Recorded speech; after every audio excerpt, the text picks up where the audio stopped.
Chaque 17 octobre, le monde s'unit pour mettre en lumière deux conditions neurologiques, la paraparésie spastique héréditaire et la sclérose latérale primitive. Aujourd'hui n'est pas un jour comme les autres.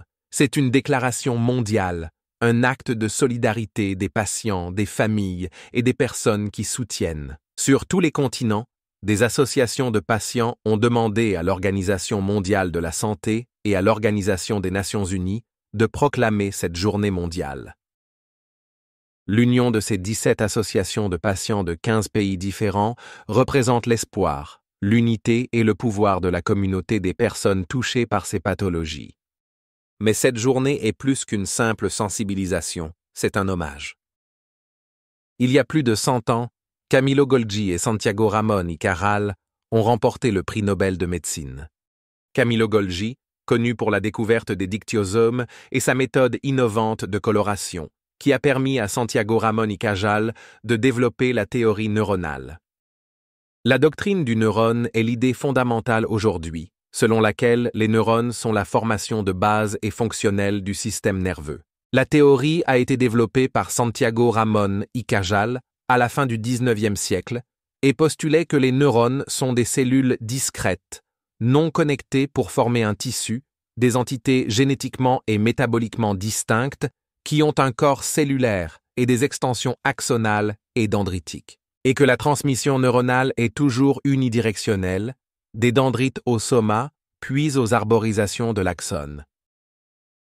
Les découvertes des deux scientifiques ont jeté les bases des neurosciences modernes, déchiffrant des mystères qui guident encore aujourd'hui les chercheurs, les médecins et les familles. Pensez-y, on estime que plus de 568 000 personnes dans le monde vivent avec la paraparésie spastique familiale et entre 81 000 et 162 000 avec la sclérose latérale primitive.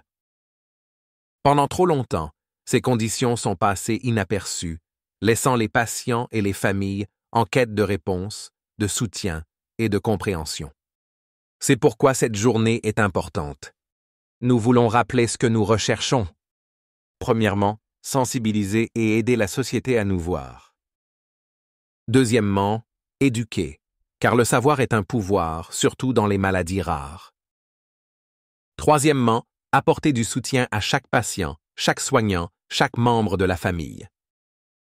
Quatrièmement, encourager la recherche pour que les traitements et un jour les cures deviennent des possibilités réelles. Et enfin, promouvoir la coopération internationale, car ensemble, nous sommes beaucoup plus forts. Cette déclaration ne se fait pas seule. Elle est soutenue par des organisations d'Autriche, d'Australie, du Brésil, du Canada, du Danemark, de France, d'Allemagne, d'Italie, des Pays-Bas, de Norvège, d'Espagne, de Suisse, de Suède, du Royaume-Uni et des États-Unis. Chaque logo, chaque nom, raconte une histoire d'engagement et d'espoir. Et nous ne sommes pas seuls. Nous avons le soutien de la FEDER, Fédération espagnole des maladies rares, et de la Fédération ASEM, Fédération espagnole des maladies neuromusculaires. Le ministère de la Santé d'Espagne nous soutient. La ministre Mónica García Gómez a exprimé son soutien total, assurant que ces maladies rares soient vues, entendues et comprises au plus haut niveau. Nous avons vu lors de nombreux événements, réunions et moments où les patients et les familles se réunissent, partageant des histoires, se renforçant et trouvant de la joie même face aux défis. C'est dans ces sourires, ces réunions, ces jalons que je vois notre avenir. Un avenir où personne n'est laissé pour compte et où chaque voix compte. Alors ce 17 octobre, élevons nos voix, unissons nos mains. Travaillons pour un avenir meilleur pour tous ceux qui sont touchés par la paraparésie spastique héréditaire et la sclérose latérale primitive. Ensemble, nous sommes puissants. Ensemble, nous pouvons changer des vies.